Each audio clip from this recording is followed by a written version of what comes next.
Welcome back to another technical deep dive here in the debug zone. Today we're tackling a big question and breaking it down with insights from other users. Hopefully this clears up some misconceptions and helps you get the answer you need. So buckle up, stay a little curious, and let's jump right in.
And that's a wrap.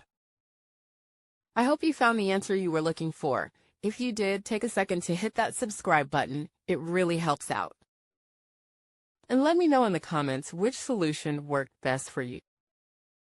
See you next time in the debug zone.